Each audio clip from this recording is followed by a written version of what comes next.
السلام علیکم ورحمۃ اللہ وبرکاتہ۔ امید کرتا ہوں سب حضرات خیریت سے ہوں گے۔ معلومات کی دنیا میں آپ حضرات کو خوش آمدید کہتا ہوں۔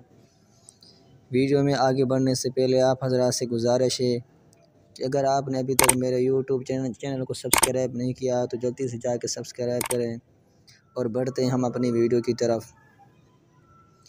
یونان کے کسی شہر میں دو بھائی رہتے تھے، ایک مسلمان تھا اور دوسرا بت پرست۔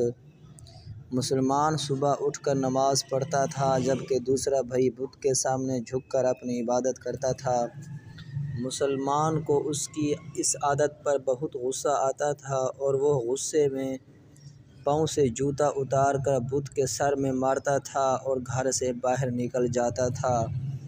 ایک دن مسلمان بھائی بت کے سامنے کھڑا ہوا، اس نے جوتا اتارا اور بت کو مارنے سے پہلے بولا، آج تمہارا آخری دن ہے، میں کل صبح فجر کے وقت تیشے سے تمہیں ٹکڑے ٹکڑے کر دوں گا۔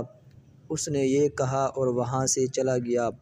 اس رات اس بت کا دیوتا بت پرست کے خواب میں آیا، اسے اٹھا کر بولا، کل صبح تمہارا بھائی مجھے توڑے گا، میری حفاظت تمہاری ذمہ داری ہے۔ اگر مجھے کچھ ہوا تو میں تمہاری ٹانگیں توڑ دوں گا۔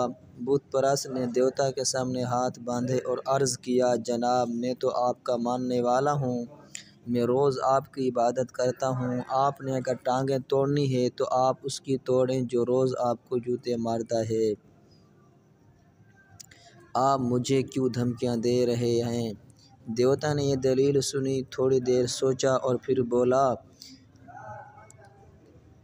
پھر بولا، میں تمہارے بھائی کی ٹانگیں کیسے توڑ سکتا ہوں، وہ تو مجھے مانتا ہی نہیں ہے۔